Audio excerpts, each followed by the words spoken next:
Three-time world champion, 3 poles out of 3 for Max Verstappen.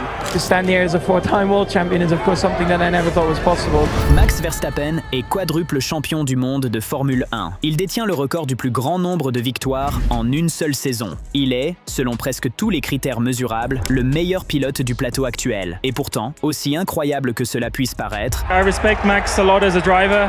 I was ready to expect something like this, and this is not very clean driving in my opinion, but I avoided it and it was a good race. il pourrait bien être l'homme le plus détesté du paddock. Mais voici le problème. Cette haine n'est pas le fruit du hasard. Elle n'est pas injustifiée. Il l'a méritée, collision après collision, message radio glacial après message radio glacial. He's still in Formula One and he has a chance to recover. It's the category where the best only can succeed. Regard de glace lors des conférences de presse après regard de glace lors des conférences de presse. Aujourd'hui, nous allons passer en revue toutes les raisons pour lesquelles les pilotes de F1 He's sensational talent. I mean, you guys have seen that. You've seen, what he's capable of at such a young age. ses rivaux, ses coéquipiers et les fans ne supportent pas Max Verstappen. Et croyez-nous, à la fin de cet article, vous comprendrez parfaitement pourquoi. Allons-y.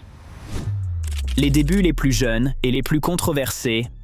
Max Verstappen est devenu le plus jeune pilote de F1 de l'histoire lorsqu'il a fait ses débuts au Grand Prix d'Australie 2015 avec Toro Rosso à seulement 17 ans et 166 jours. Cela suffisait à diviser le paddock. Mika Häkkinen a publiquement averti qu'il était trop jeune, déclarant « En F1, on ne va pas pour apprendre, il faut être prêt ». Même Lewis Hamilton était stupéfait, ayant apparemment déclaré « Je ne pensais même pas que c'était autorisé ». Et il avait raison, la FIA a modifié les règles relatives à l'âge peu après, garantissant ainsi à Verstappen de conserver à jamais ce record de plus jeune pilote de l'histoire. Mais ses débuts ont-ils été controversés? Oh, vous n'avez pas idée, car Red Bull ne s'est pas contenté de le laisser s'adapter et prendre ses marques. Après seulement 2 saisons chez Toro Rosso, ils ont licencié Daniel Kvyat en cours de saison 2016 et ont promu Max directement dans l'équipe principale. N'oubliez pas que Kvyat avait devancé Ricciardo au classement du championnat à peine 1 an plus tôt. Il avait décroché un podium lors de la course précédant son éviction. Il a décrit ce moment en quelques mots. Ça m'est tombé dessus comme une torpille. Et le paddock était furieux. Jenson Button avait même tweeté à l'époque. Vraiment, une mauvaise course et Kvyat est écarté, et le podium de la course précédente? Toute cette situation sentait le favoritisme à plein nez. Red Bull était déjà en train de construire l'équipe autour de cet adolescent. Et tout le monde pouvait le voir. Puis Verstappen s'est rendu en Espagne et a remporté sa toute première course avec Red Bull, devenant instantanément le plus jeune vainqueur de l'histoire de la F1. On aurait pu penser que cela ferait taire les critiques. Eh bien non, en raison de la manière dont il était arrivé, des manœuvres politiques, du favoritisme, de son âge, cela avait déjà semé une graine de ressentiment qui allait se transformer en quelque chose de bien plus grave. C'est à ce moment-là que Max a cessé d'être une curiosité pour devenir un problème. Pour beaucoup de gens dans ce paddock, on lui avait offert quelque chose pour lequel d'autres avaient dû se battre jusqu'au sang, et ils ne l'ont jamais oublié. Lewis Hamilton, la rivalité qui a divisé la F1. C'est là que les choses se compliquent vraiment. S'il y a une rivalité dans la Formule 1 moderne qui a divisé tout le sport en 2 camps ennemis, c'est bien celle entre Max Verstappen et Lewis Hamilton en 2021. Ce n'était pas seulement une lutte pour le titre, c'était une guerre. À l'approche du Grand Prix d'Abu Dhabi 2021, 2 pilotes de Formule 1 étaient à égalité de points.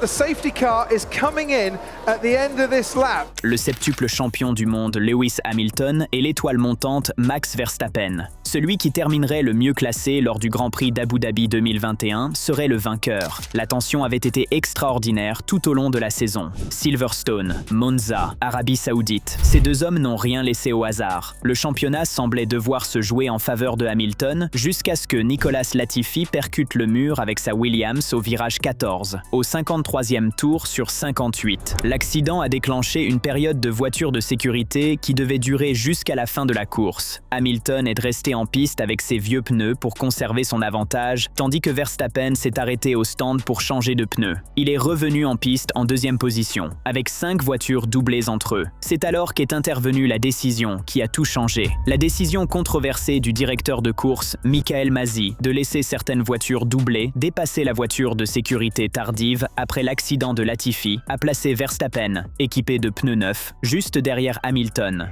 Et Verstappen en a pleinement profité en dépassant Hamilton dans le dernier tour pour remporter son premier titre de champion du monde. La FIA a reconnu par la suite que Masi avait enfreint le règlement de la F1 par sa gestion de la voiture de sécurité en fin de course et en autorisant un dernier tour de course entre Verstappen et Hamilton. Hamilton a déclaré dans une phrase restée célèbre « Je pense qu'il y a eu un moment où j'ai un peu perdu confiance dans le système. » Et c'était tout. Des millions de fans de Hamilton ont reproché à Verstappen un titre qu'ils estiment lui avoir été volé. Les huées qui ont suivi Max dans le paddock pendant les 2 années suivantes, c'est de là qu'elles venaient. Max était devenu l'ennemi public numéro 1. On peut parler d'une couronne empoisonnée. Sergio Pérez, trahir celui qui l'a sauvé.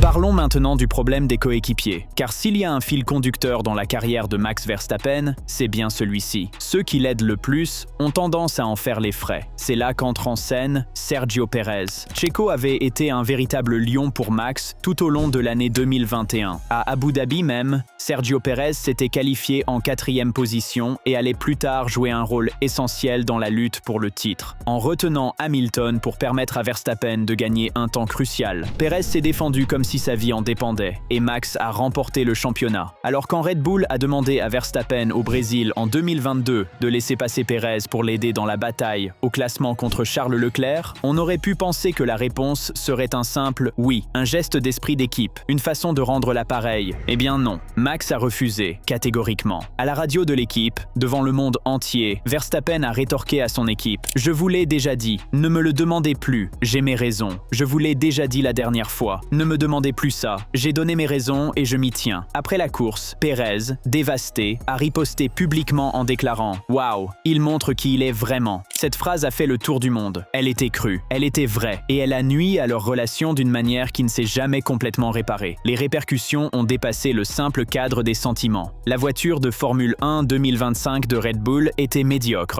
Yuki Tsunoda terminant 17e au classement des pilotes à la fin de la saison. Le fait qu'un pilote de l'une des Red Bull n'ait récolté que 33 points sur l'ensemble de la saison soulève une question. Comment Max Verstappen a-t-il bien pu mener cette voiture à la victoire à 8 reprises, remportant ainsi le plus grand nombre de courses en 2025? La réponse est qu'il n'a reçu aucune aide. Il n'a jamais vraiment eu de coéquipier à sa hauteur sur qui s'appuyer chez Red Bull. Et le moment du Grand Prix du Brésil 2022 a marqué le point exact où la confiance interne de l'équipe a commencé à se fissurer.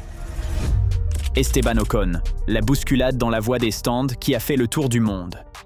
Si vous cherchez un moment qui résume à lui seul la fureur brute et sans filtre d'un jeune Max Verstappen, ne cherchez pas plus loin que le Grand Prix du Brésil 2018. C'est là qu'est née la légende de Mad Max. Et c'est absolument dingue. Max donnait une véritable leçon de pilotage ce jour-là. Red Bull n'avait même pas la voiture la plus rapide, mais Verstappen dépassait les Ferrari, dépassait Hamilton, écrasant littéralement le peloton. Il était en train de doubler tout le peloton, en route vers ce qui aurait pu être l'une des plus grandes victoires de sa carrière. Et puis boum. What an idiot! Esteban Ocon, au volant de sa Force India, était une voiture doublée qui tentait de rattraper son retard. Max a refusé de lui laisser de la place. Ils sont entrés en collision. Verstappen a fait un tête-à-queue. La tête de la course était perdue. La course était terminée. Ce qui s'est passé ensuite est devenu l'un des moments les plus commentés de la F1 moderne. Après la course, Verstappen a traqué Ocon dans le paddock. Quand il l'a trouvé, il l'a bousculé violemment à plusieurs reprises, en plein dans la salle de pesée. Ocon en a ri, ce qui a, d'une manière ou d'une autre, rendu Max encore plus furieux. Verstappen était hors de lui et aurait déclaré à propos d'Ocon « Quel idiot !» La FIA est intervenue et a contraint Max à effectuer 2 jours de travaux d'intérêt général pour son comportement antisportif. C'était la sanction pour avoir bousculé physiquement un autre pilote. Et Ocon, à ce jour, n'a jamais vraiment oublié ce qui s'est passé cet après-midi-là au Brésil. Ce qui a aggravé les choses, c'est l'hypocrisie de toute cette affaire. If he's got the pace, then he is allowed within the regulation. Ocon était dans son droit selon le règlement. Il était en train de se rattraper, comme il était censé le faire. Max était tellement déterminé à gagner qu'il a refusé de céder d'1 pouce, même quand céder ce pouce était la chose sensée à faire. Ce sentiment de tout lui être dû, ce refus d'accepter que n'importe quel autre pilote sur cette piste avait le droit d'exister, c'était ce trait de caractère que les gens ont commencé à identifier et à détester. Furieux, dangereux, arrogant, Mad Max était né. Le Grand Prix d'Autriche 2024, la fin d'une amitié. En parlant de pousser ses rivaux hors de la piste, parlons de l'un des moments les plus controversés de ces dernières années. L'Autriche 2024. Le moment où Max Verstappen a brisé ce qui aurait pu être l'amitié la plus chère de la Formule 1. Lando Norris et Max Verstappen étaient les meilleurs amis du monde. Vraiment. Ils jouaient ensemble, plaisantaient lors des conférences de presse, célébraient leurs victoires respectives. Lorsque Lando a remporté sa toute première course à Miami en 2024, Max était là pour le féliciter. Il a même déclaré que si quelqu'un devait le battre, il était heureux que ce soit Lando. Leur amitié était sincère. Puis vint le 64e tour au Red Bull Ring. Max Verstappen s'est vu infliger une lourde pénalité à la suite d'une collision avec Lando Norris dans les derniers instants du Grand Prix d'Autriche. Les deux pilotes se sont percutés au 3e virage du 64e tour, après que Verstappen eut coincé Norris au freinage. Les deux premiers du championnat ont failli en venir aux mains. He's got a puncher! He's damaged his front wing!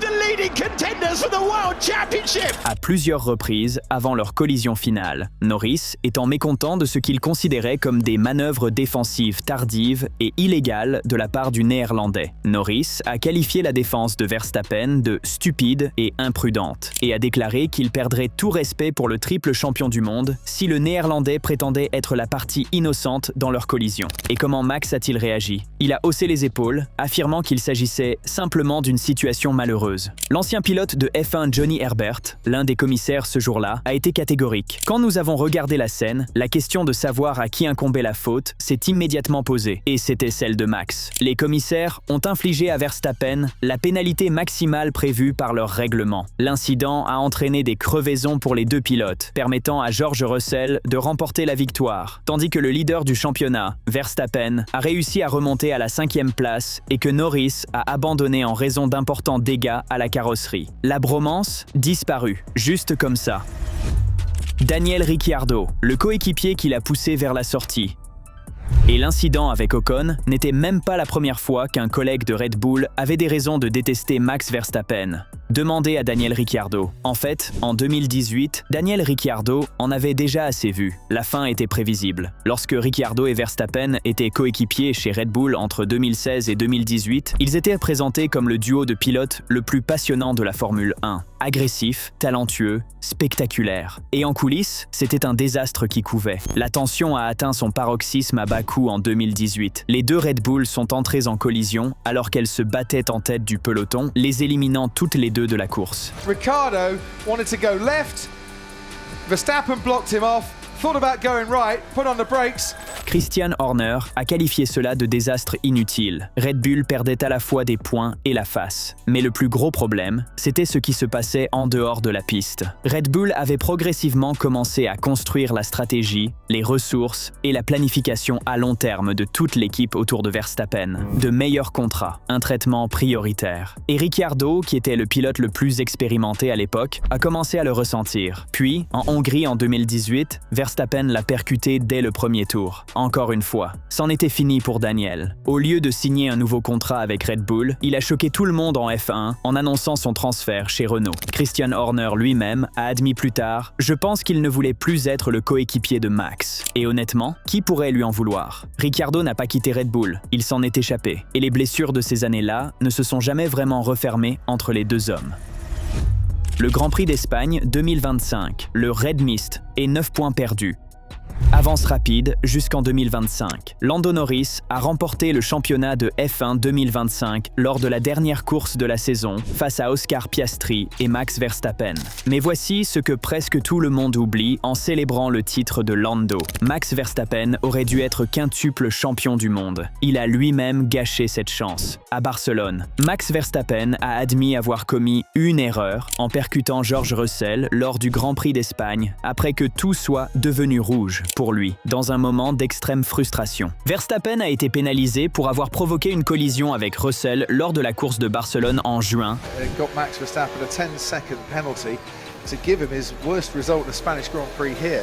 Après avoir semblé foncer intentionnellement avec sa Red Bull dans la Mercedes. Voici le contexte qui rend la situation encore plus exaspérante. Verstappen avait reçu pour consigne de son équipe Red Bull de céder la 4e place au pilote Mercedes lors d'une dernière vague d'action après le passage de la voiture de sécurité. Verstappen roulait avec des pneus durs au redémarrage de la course, contrairement à ses concurrents qui avaient des pneus tendres. Furieux de la situation, frustré par l'équipe, frustré par les pneus, Max a foncé directement sur Russell. Russell a déclaré après coup « J'étais aussi surpris que vous. J'ai déjà vu ce genre de manœuvre dans des jeux de simulation et en karting, mais jamais en F1. Au final, nous avons terminé en P4 et lui en P10. Je ne sais pas vraiment ce qui lui passait par la tête. Ça m'a semblé délibéré sur le moment, donc ça m'a surpris. La pénalité a fait chuter Verstappen de la 5e à la 10e place, lui coûtant 9 points au championnat lors d'une saison où il a raté le titre de 2 points après la dernière manche. 9 points. 2 points qui lui ont coûté un 5e titre mondial. Le calcul est simple. Même son propre conseiller, Helmut Marko, a qualifié cela de grave erreur de jugement. Et les médias britanniques, ils l'ont littéralement descendu en flammes. C'est ce qu'on appelle offrir un cadeau à ses ennemis.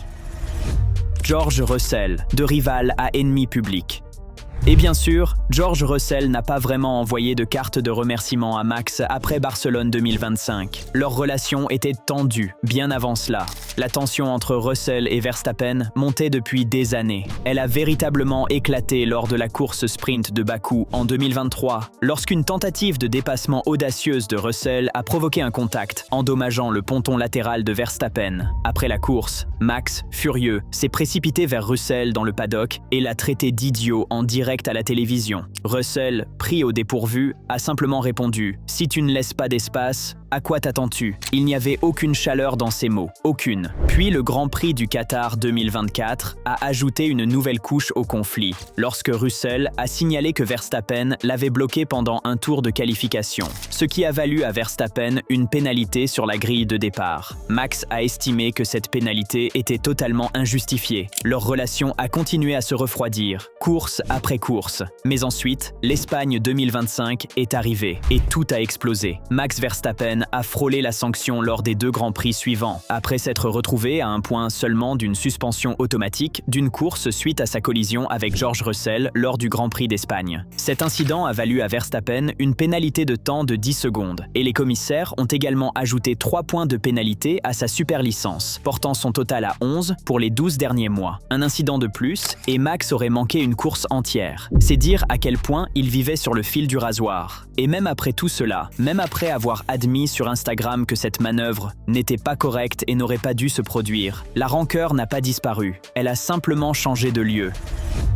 L'incident avec le journaliste, Suzuka 2026.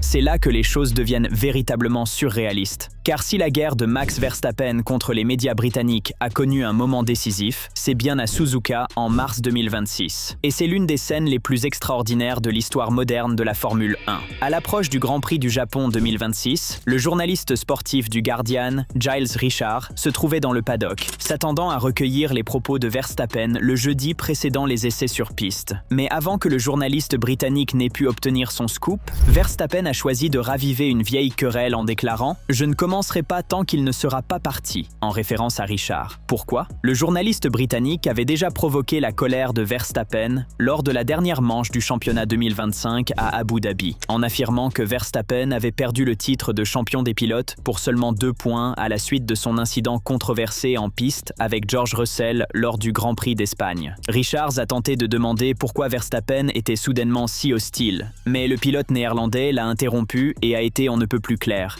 Sortez. Richards a par la suite écrit dans The Guardian qu'il était profondément déçu d'avoir été expulsé de la conférence de presse. En plus d'une décennie passée à couvrir ce sport, j'ai interviewé Verstappen peut-être une 12aine de fois et toutes ces rencontres se sont déroulées dans une ambiance amicale et bonne humeur, a-t-il déclaré. Après avoir remporté son 4e titre mondial au Qatar en 2024, Verstappen a lui-même déclaré « Le problème en F1, c'est que 80 à 85% des médias sont britanniques. Et ce moment à Suzuka était la manifestation manifestation concrète de cette frustration. La levée de bouclier a été immédiate et mondiale. Des journalistes du New York Times, du Times et d'autres médias ont déclaré sur le podcast Sport Unlocked qu'ils auraient quitté la salle en signe de solidarité s'ils avaient été présents. La FIA a entamé des discussions avec Red Bull. Cela s'est transformé en incident international. Tout ça à cause d'une conférence de presse. C'est l'effet Max Verstappen. Tout ce qu'il touche, soit ça gagne, soit ça part en fumée. La saison 2026, au bord du départ, et nous voilà arrivés au présent. Car même au regard des standards absolument chaotiques de sa carrière jusqu'à présent, la saison 2026 a été d'un tout autre genre. Max Verstappen, le pilote Red Bull et quadruple champion du monde, a averti que les règles de 2026 étaient fondamentalement erronées pour la F1. Verstappen a été l'un des plus fervents opposants à ce nouveau règlement, le comparant initialement à de la Formule E sous stéroïdes. Verstappen a déclaré que piloter sa Red Bull était horrible et que chaque tour est une question de survie. Horrible. Et cela de la part de l'homme qui a remporté 19 victoires en une seule saison. Des sources ont laissé entendre à ESPN que Verstappen penchait davantage pour une année sabbatique plutôt que pour une retraite définitive. Mais il n'y a jamais de garantie de retour une fois qu'un pilote s'en va, même pour un pilote aussi talentueux que lui. Le Néerlandais a clairement fait savoir à quel point il était mécontent du règlement actuel. Et après l'annonce surprise confirmant le futur transfert chez McLaren de son ingénieur de course Gianpiero Lambiase, les rumeurs concernant un départ de Red Bull persistent.